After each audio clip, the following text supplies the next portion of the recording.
So I am back from Dorset, and I have brought with me a case of COVID. So I just want to apologise first of all if I start coughing or doing like light sniffling. Sniffling? That noise. Is that the word? Some of that during the recording of this. I've actually not had COVID before. This is the first time I've had it, and it's absolutely floored me. I'm not gonna lie.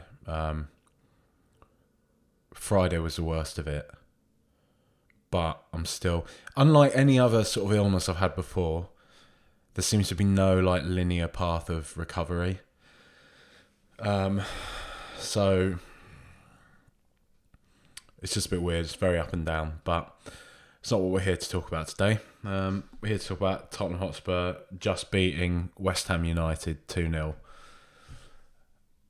Was that a good game? Did we play particularly well? I mean, right, number one, let's not suck the joy out of this.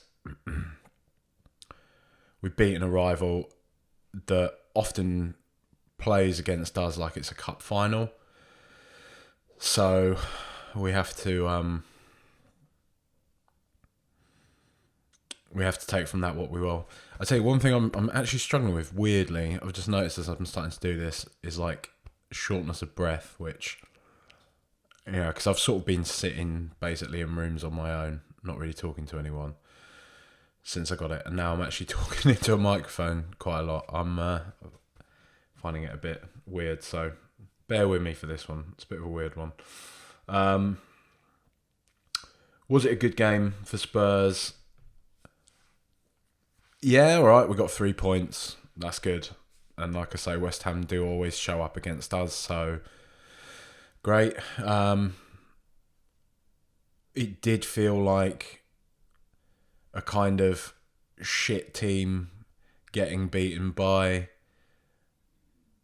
a not as shit team, really. Maybe that's not really fair. We are 4th in the Premier League now and they're 18th. So how about a shit team losing to a not very good team?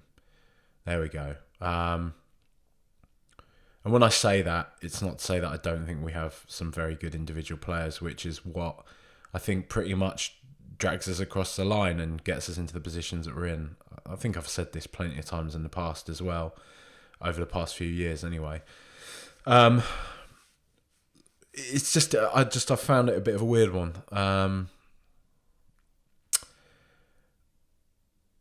Again, there seems to be very little cohesion to what we do. It definitely was more pronounced in the first half. First half, it was just really lackluster. Luckily for us, West Ham didn't show up either with the same sort of level of intensity that they usually bring to us. Usually they're chasing everything, every single ball, every single one of our players, closing them down rapidly. But they didn't do that today. It doesn't really feel like a team that's playing for Moyes anymore. But still, I think we managed to contain them pretty well. Other than, in the opening 30 seconds when Jarrod Bowen probably should have scored against us almost immediately. And that would have been a disgusting game from that point on, had that gone in. But thankfully, it didn't. And second half, we found our sort of feet a bit more. Still don't think it was particularly vintage performance, but we managed to sort of, string a few decent balls together. And thankfully, beat them, which, look, when all is said and done, a win is always good, isn't it? It does still, I mean, look, if I'm being brutally honest, it does still feel to me like everything is sort of up in limbo, really. Antonio Conte, not in the country, recovering.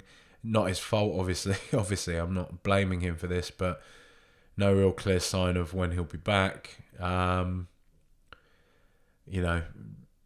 be honest, probably not going to be here next year. It feels a bit weird. It feels like we're sort of a bit in stasis, but here we are, 4th place in the league again. Every chance that we do finish in the Champions League places, qualify qualify for the best competition in world football again for 2 years in a row. So maybe I'm just acting spoiled. I don't know. I'm not enjoying the football. I think that's the main thing, right? I'm not really enjoying watching this. I'm not having fun. I didn't particularly enjoy that game. I mean, maybe my mood is slightly tempered by my current condition, but I don't think so. I haven't really enjoyed a lot of the football sort of lately. I don't know. I think it's just, maybe it's not even so much about the game itself. Maybe it's the overarching stuff, just the feeling of like, what we're building towards, what's actually going on, what is the journey we're on here. And, you know, fair enough, to some people couldn't give less of a shit about that. Some people would say, look at it on face value. You're going to be in the Champions League, hopefully, probably, maybe. Again, next season, what more do you want than that? So, you know, I think there's different kind of schools of thought to this type of thing, isn't there? It just doesn't, I don't know. Beating City the other week, beating these lot, don't feel that sort of same buzz of a few years back. It's just kind of like, good, we won. I don't know. Maybe it's some sort of level of like fan entitlement. I don't think it is. I don't think it's like, oh, this is like not good enough. We shouldn't just be aiming for fourth. We should be trying to win the league. It's kind of like, I'd like to be sort of getting fourth by taking a bit of a risk and playing a sort of style of football that's actually exciting and interesting, as opposed to like just grinding sort of results out, crunching the kind of numbers, and not by default, but as a result of that, finishing in a kind of what one would deem to be a successful kind of position, which is fourth place, you know, Champions League, let's be honest. I don't know. Maybe I'm being too overly negative on this one. I'm not, I don't know. I don't really consider it negative as such. I'm not trying to be negative. I'm just trying to say that I'm just not really enjoying it. I would like us to be sort of passing the ball about with a bit more kind of ease. I'd like, you know, sort of bums off seats football. Not just kind of like, great, all right, oh, there's a goal. Oh, well, you know, that's good, isn't it? Just come on, it is a bit like that, isn't it, at the moment? West Ham look bang in trouble, though, don't they? I mean, they did absolutely nothing today. And I think that's worth bearing in mind as well. Like, I think we took our goals pretty well, but I don't really feel like we were sort of all over them, and they look really, really bad. Like, they look really bad. It'll take something, I mean, how much longer does Moyes get, really? You know? Spent a lot of money. Had a really good year last year, and then they're where they are now. And I think really, I mean, like, yeah, they're a bit of a kind of clown car of a club, aren't they, at the best of times? But I mean, in fairness to them, as we're saying of ourselves with Antonio Conte and his bereavements, I mean, they've lost one of their owners, didn't they, this year? So I mean, that's pretty sort of fucked up. It's probably quite a big thing for the club to be carrying. Who knows what effects that has had on everything? But it seems quite strange that they're in the position that they are in.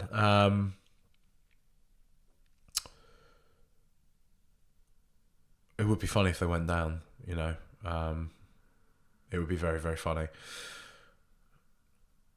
I just want us to, you know, I really want us just to show up against Chelsea.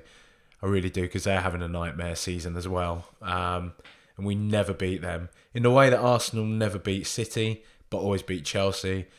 You know, we never beat Chelsea and always beat City. We just can't seem to get that one right. And I think it's been a good few years since we've beaten Chelsea now, isn't it? I'm trying to think about the last time, and if I'm correct in saying, it was at Wembley. I think it was the 3-1, is it? When Sonny ran half the pitch, scored an absolute worldie against him actually. And the social media team did that Sonic the Hedgehog type thing where he was collecting rings and stuff. It's quite cool. It's quite a nice little thing that they added the gold rings that Sonic collects on the game in front of his path as he was running through Chelsea's defence. I think that's the last time we beat Chelsea. We've had a pretty horrible run of it against them. No less than, was it this January? No, was it last January when we lost to them fucking 3 times in a row? We had them in. When did we have them? I think we had 2 league games against them because one had been postponed because of COVID or something, and we had an FA Cup game or a League Cup game, one or the other, and we lost all of them. So it's been absolutely horrible. They want Graham Potter gone already. I'm surprised they haven't taken a look at Arteta and seen what he's done for them down the road after a pretty sort of patchy, weird kind of time up until this season. We'll probably end up with Graham Potter, won't we? Even though I wonder if he still thinks he's too big for Tottenham. Be careful what you wish for, Graham. But it would be nice to get one over them. I had the main thing is about my sort of moaning about today is that I was pretty convinced before the kickoff today that we were going to lose to these lot. I just sort of had that feeling about it that they would be bang up for it in their kind of save our season way, and we are a bit meh. We're not really that arsed about anything this year, seemingly. But like I keep saying, as I said, sort of, I think in the post-Leicester game pod, I think I've said it in loads of the game pods this year, really, is that when you actually look at it objectively, now 4th in the Premier League, we're in the last 16 of the Champions League, we're in the quarter-finals of the FA Cup. Is it quarters? Or fifth round of the FA Cup. Wishful thinking that. 5th round of the FA Cup with a favourable draw, but let's never kind of bank on that sort of thing. It's what the FA Cup's all about, all the magic of the cup. So you know what I feel like with the breathing thing? I feel like the lad in Malcolm in the Middle. Maybe you used to watch that. What was his name? Huey or something? What was his name? Malcolm in the Middle.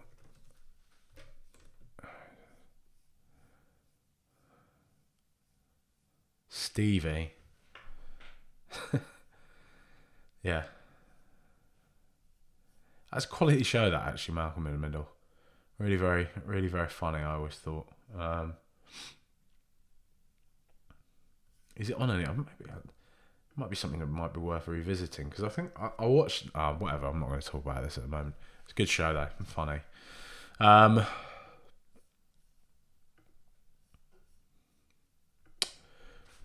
Good to beat West Ham. Let's beat Chelsea. Come on, you Spurs. Let's talk about the players. Let's see here. Tottenham. West Ham.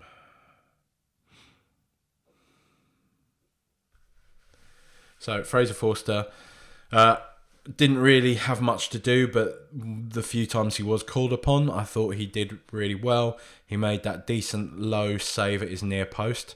Imagine that, a goalkeeper making a save at their near post, which was good. And I thought his distribution was strong as well throughout.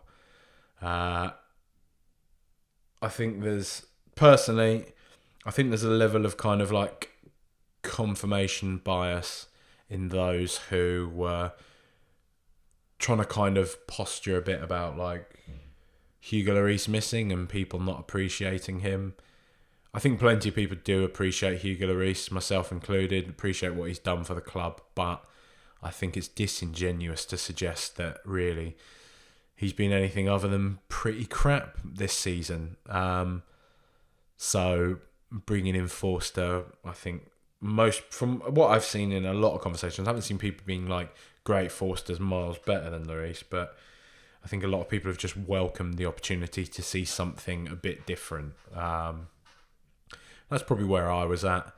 Not even that really. I don't think I welcomed it. I just wasn't that arsed that Lloris was gone. Just being honest. Like, you know, as I said it sort of previously, I didn't feel that same kind of gutted feeling that have done if Kane goes or when Bentancur got injured or when Kulusevski got injured, you know. Lloris going was kind of like, well, Forster's all right, you know, and Lloris has been not great this year, so whatever. And I think, like I said, I didn't watch the Leicester game. Apparently he was pretty terrible in that, but I thought he was all right today. And like I say, and he really had one real save to make, which he made pretty well. Held on to the ball. Great. Clement Longley, I thought he was actually quite awful today. He had one little incident in particular. I can't remember who it was. It might have been Bowen. Somebody had just completely robbed him because he was just like dallying on the ball around the box. Don't really know what he was doing, but it wasn't anything good. And yeah, he got robbed of the ball, and you know, it could have been a goal for West Ham. Fortunately, it wasn't. But other than that, yeah, I you know, didn't think it was a very good performance from him at all. I want to forget. Eric Dyer, I thought he was pretty solid actually today. He was all right. It was like a good, you know, it's kind of like this is the baseline really that I'd like Eric Dyer to set for himself. Days like today when, yeah, we're not going to have any kind of like individual highlights compilations. I doubt anyway. Like we did against, I think was it Man City? When it was highlighted how well he played sort of pressing the midfield and that sort of thing. Today it just felt like he was there, he was functional, he was doing his job and just didn't fuck up, you know. A sort of 6 out of 10 performance feels like that should be his baseline, you know. But we all know his baseline can drop more than this, and that's the problem with him, unfortunately. But there we are. Christian Romero, I actually thought was very good today. Making up for a couple of sort of dud performances over the past few days. Past few days really. I particularly liked his sort of like, he managed to channel his aggressiveness pretty well, made some good meaty tackles that made a point sort of further up the pitch, but they were well timed and they were smart. I thought it was a good performance from him today, and it shows you that, you know, he can sort of switch on and do his job properly.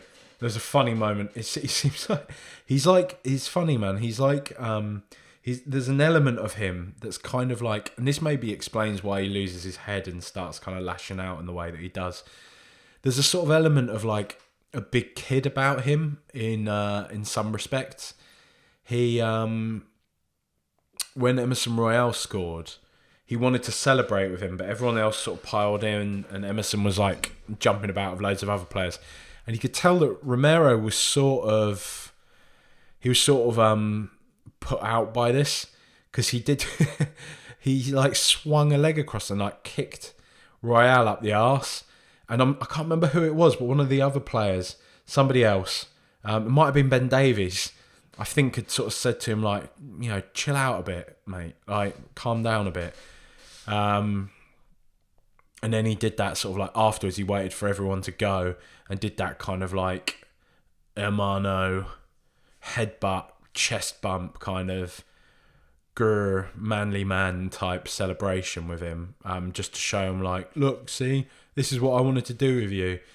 It's funny, man. It's like, yeah, he's just like that, he's sort of like that big kid that wants to prove like how hard he is all the time. And, you know, sometimes, You're just enough being you, Christian. You know, you don't you don't need to like prove anything to anyone. Just know that you're a good player and like stop worrying about it. But he's young, isn't he? That's the thing as well. Like he'll be a really, really, really good player when he's older. I think he already is a really, really good player. I just mean I think he'll mature into like a properly decent centre back. It'll be interesting to see. I really can't get a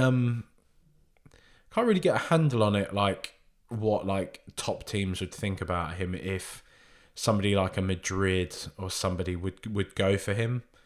Because his physical attributes are amazing, but I don't know if they would hesitate over his sort of disciplinary stuff. But also, if we're talking about Real Madrid, this is a club that kind of incubated Pepe for years. So, and Sergio Ramos. So, you know, they do have form for liking a kind of a nasty bastard. And they always get the rub of it from the referees in Spain as well anyway. So, you know, maybe. I don't know. I don't know if you know what I mean. I just there's like a sort of there's a hint of Real Madrid about Romero. I do think, and I'm not wishing him away by any stretch of the imagination. I'm just sort of speculating. That's all. I don't have any tiered medal attributed to my name. Ben Davies. I tweeted, and I stand by this, that if there's a reason why I can clearly sort of show you why I'm going off of Perisic a bit, it's the fact that Ben Davies playing out of position in this game put in one of the best left wing back performances we've seen probably in years at Tottenham. I thought he was absolutely brilliant today.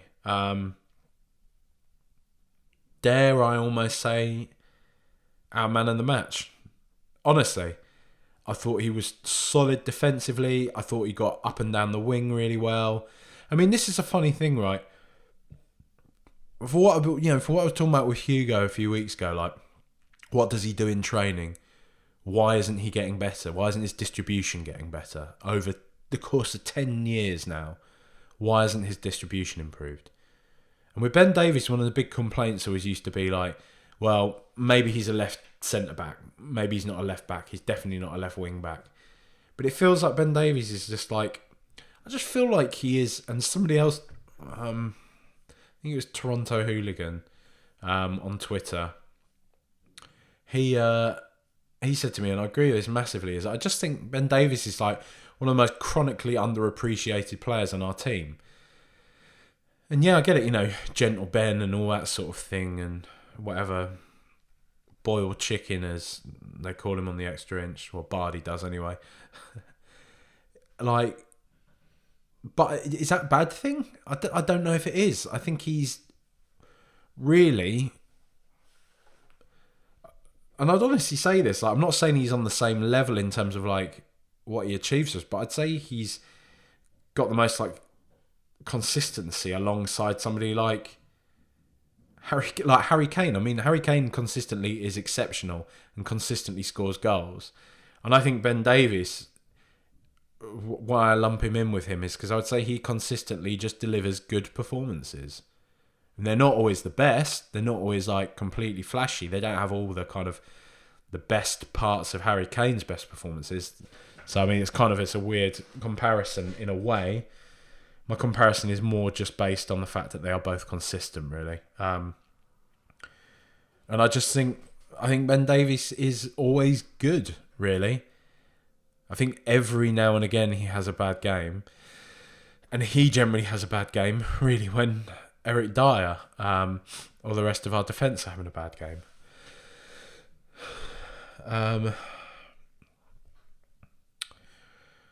So, you know, I thought he was really, really good today defensively, and like I say, in the final third, I thought a lot of his play looked pretty meaningful. I thought I don't think he completed any of his crosses. I'm not 100%, but I still think he played a few decent balls into the box. He was probing, he was searching, and ultimately he provided the assist for Emerson Royale. It was really, really neat work, really nice work. Cutting in from the wing, receiving the pass, cutting in from the wing. I think he skinned his, took his way through a couple of players and played a lovely ball through to Royale. I thought it was really good, and I haven't... Yeah, I think the issue with Perisic is that he's just been really meh. I think, that's the main thing. I don't think Perisic has been awful. I don't at all. I think that would be incorrect to say that he's been bad, but I don't think he's been good. Sorry. I just really need to take a deep breath there. I don't think he's been good at all. I just think he's been just meh the whole season. And I think it's really quite a big issue, But we've got Destiny and Doggy coming in next year, and hopefully, he will be bang straight into the team. Because apparently the kid is amazing. So, we'll see. But Ben Davies, man, I just think people need to let up on him a bit. I think he's good. I think he's a really good player. I think he's one of those players that walks into most Premier League teams outside of the top 6. I think he's one of those players remember when Man United sold Johnny Evans and everybody thought they were above Johnny Evans, and then he just looked fucking solid as fuck for years at Leicester. I think West Brom as well he played for a bit, and he was solid there. So much so, I think Arsenal were going to sign him at one point, and I can't remember, maybe he got injured or I can't remember what happened. But it didn't end up happening. I kind of feel like it wouldn't be much dissimilar for Ben Davies, really. I think he would look really, really good anywhere else, and we just maybe take him for granted a bit. Pierre-Emile Højbjerg, I thought was actually really good today. It was one of his better performances. He was pretty controlled. He was pretty disciplined. I thought he absolutely had Declan Rice's number today, which is quite funny because you could see Rice getting completely wound up all game long. I think he just completely lost his arse there. You'd imagine he'll move on in summer. There's a lot of talk of him going to Arsenal. Consistently been talk of him going to Chelsea, or back to Chelsea, I should say. And there seems to be some debate as to whether or not he's actually a boyhood Spurs fan or a Chelsea fan. But I'd have Declan Rice at Tottenham, to be honest with you.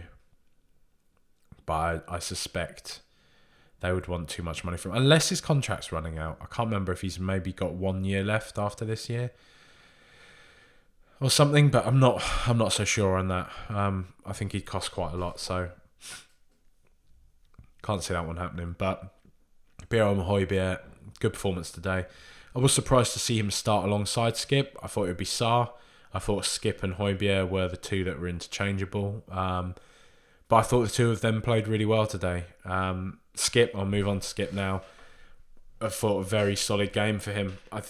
It's good to see him get more minutes. It's good to see a player from the academy come in. Again, it feels like one of those players that people don't see as particularly flashy or anything like that, but maybe it's just because he's kind of whatever, a sort of quiet,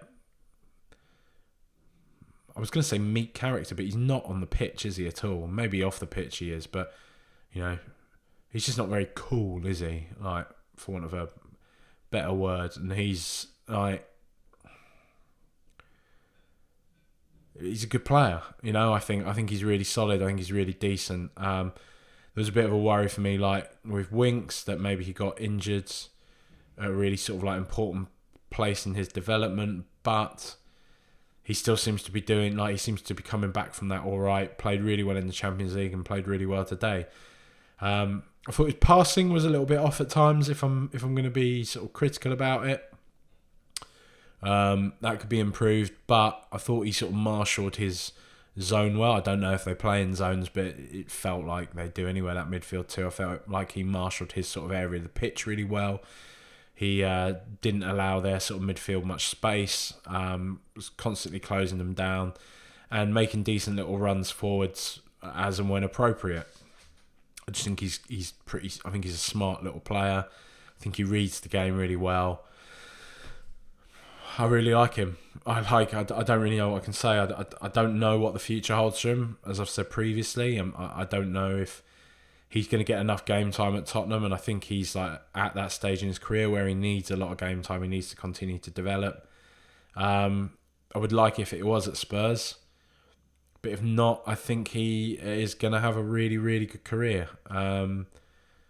I think he's a really good player, and I really liked seeing him and Sarr play alongside one another the other day. So I would like to see them given more opportunities, and they're both very young players.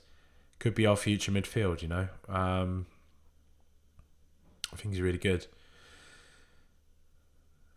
Emerson Royale, again, strange, man. I mean, initially I thought it was really strange that we didn't play Porro. It seems there's a lot going on there, right? Man, like spending £45 million on a player to appease a manager that's probably going to leave in summer. Now we've got him through the door. Some people seem to agree, some people didn't. When I was saying on Twitter that for that sort of money, £45 million on a defender on a wing back is big money. That's the sort of money that clubs like Manchester City spend on players like that. So you would expect a sort of level of off the peg quality about them, right? As the saying goes, somebody that we could buy and just stick straight into the team, but it doesn't seem to be working out that way, right? And I don't mean to be too harsh on the player. I just think it's quite bizarre that we've got Emerson Royale, we've had Jed Spence, we even had Matt Doherty there, who none of them were particularly fantastic. Jed Spence, we don't really know about. But adding Porro into the mix and then sort of seemingly not thinking he's fit for all purpose, it just seems a bit weird that we'd spent that much money on him when, we're already starting to say, oh, well, we can't really play him in games when we're expected to defend. I mean, that doesn't really sound right to me. Sorry, I don't know, it just seems a bit weird. It seems like a kind of like head in the sand kind of excuse made for basically everyone getting excited because they were cross about us not signing any players, just wanting a player who, played well against us, Porto, but really barely any of our fan base knew anything about Pedro Porro. It was all just fucking hype. People just like getting pumped about, the thought of spending money on a player. And I get it, it is exciting, it's good, but the fact we've now got him, and I understand he had a very bad game against Leicester. But to see him not play today against a team like West Ham, it just seems a bit weird to me. But on the positive side of this, Emerson Royale continues to look brilliant. Continues to look every bit the Brazilian right wing back signed from Barcelona that we hoped he might be. Really, really well taken goal. Don't even know what he was doing up in that position in the pitch, but nice run, nice touch, nice finish. Shame it wasn't a no-look finish. That would have been like an extra little cherry on top. But he did play a little no-look pass as well during the game, which, whatever the man's... he knows what he wants to do and he does it. So, God, that's just made me think of that earworm, Just Eat Katy Perry advert. 'Cause I get what I want when I want it. Margarita with extra cheese on it. Like, that, honestly, that fucking advert will play in a loop in my head non-stop for hours. And that bit I've just said there, I would just sometimes shout out when I'm just working in the day and stuff like that. Whatever. But yeah, Emerson Royale, I thought he was solid defensively, solid going forwards. His passing looked a lot better. He just looked a lot more switched on. You know, it's said by plenty of people who work in and around football that players need that competition. They need somebody breathing down their neck. And I guess he's got that now with Porro. Because ever since he's come in, he's just looked a different player. He's looked so much more composed. He's looked like he wants to fight for his place on this team and bring the best of himself to it. And long may that continue, you know. If the £45 million we spent on Porro translates to Emerson Royale being a brilliant right wing back, then I guess, what can you say, you know? I mean, that's kind of the whole point, isn't it? Good. Very good. Richarlison, pleasure to see him start the game today. I think he's got good hustle, as you Americans would say. He's not quite the sort of flashy Richarlison we see playing for the Brazilian national team yet. I personally still think we're going to see the best of him playing in a central role, either as, you know, a kind of rotation for Kane, although Kane never gets rotated, we know this, or as Kane's successor if Kane goes this summer, which nobody wants to talk about that, but could maybe happen. And there we have Brazil's number 9 Brazilian superstar centre forward for us, who I think, you know, could do a really good job. But I thought he was okay today. I thought he was fine. I don't think he was particularly great. I was happy to see him start. Happy to see him play. It's been weird that he hasn't been getting more minutes, in my opinion. But, you know, whatever. He played today. And, you know, I think he was good. Let's hope he gets more minutes soon. Dejan Kulusevski, look, he's just not at it. My tweet earlier was that the injury seems to have knocked the Juventus back into him. And it does feel that way a bit.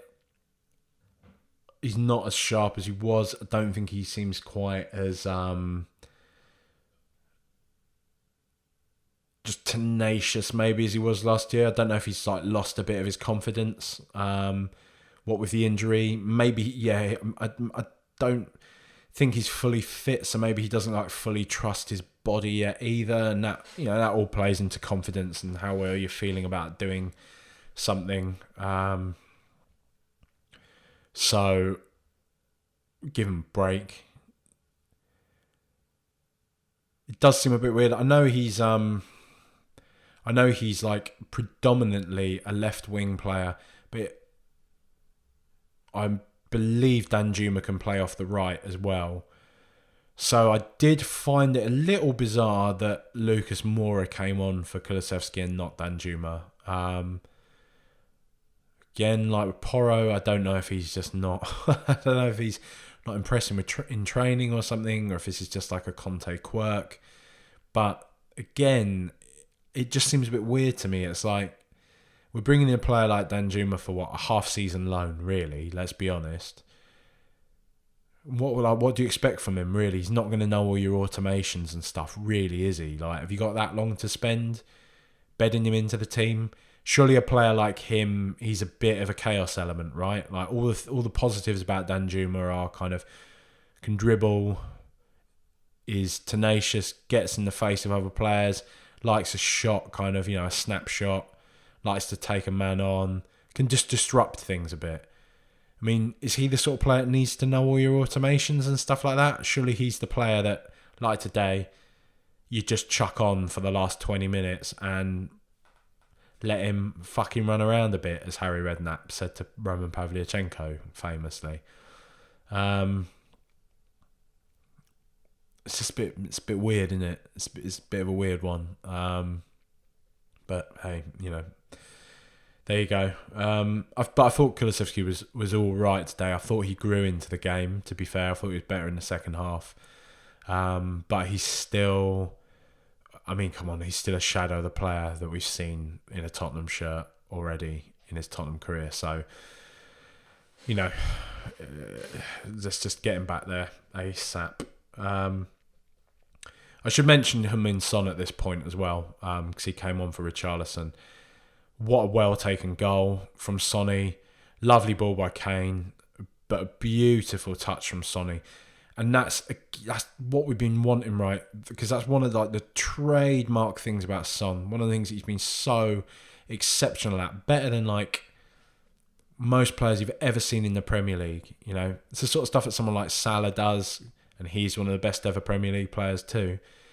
That habit of just being able to not even really break their stride. They can be full sprint, receive a ball, and just kind of have the ball magnetically stuck to their feet as they, like I say, just receiving the ball and not breaking stride. It's a wonderful skill. And Sonny did that today, the lovely ball through from Kane. And Sonny just picked the ball up, took it in his path, and just banged it straight past the keeper. It's lovely to see. It's lovely to see him basically consistently score against them after a section of their fans racially abused him all those years ago. I do always feel like it's been a bit of a grudge match for him, and rightly so. Fair play to the lad, kind of silencing them in the best way possible. No, I don't really want to say that. It feels a bit twee, doesn't it? The best way to combat racism is to beat their football team. It's not that, is it, Jack? Really, let's be honest. That's a really stupid thing to say, but the point I'm trying to make, I think.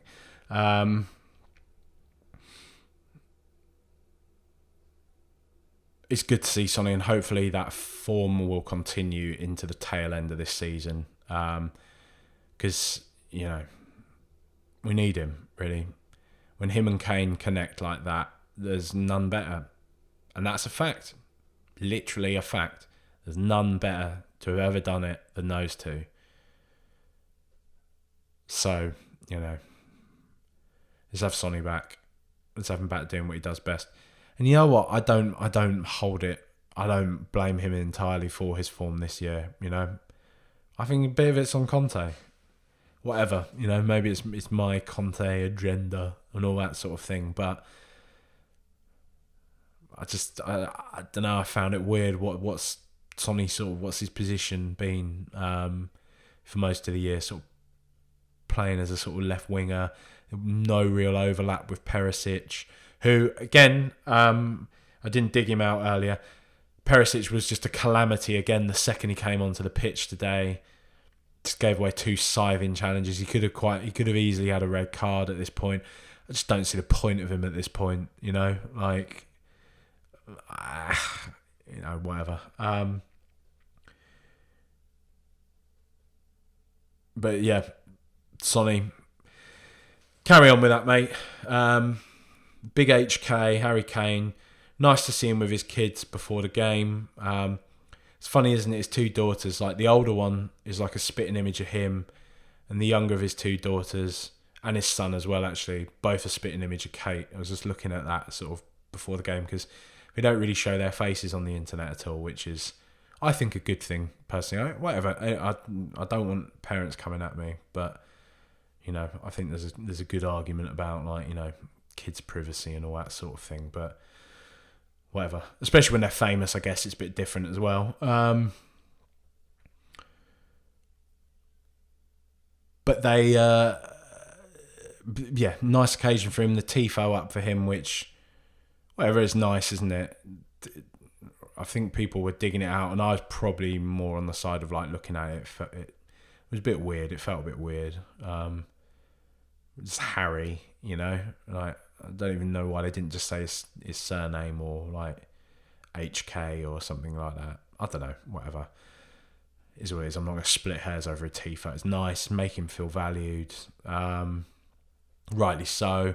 Nice little kind of thing with, I think, Jimmy Greaves' wife, I want to say, before the game, when she handed him over a little trophy, Harry Kane with his hands on a trophy, eh?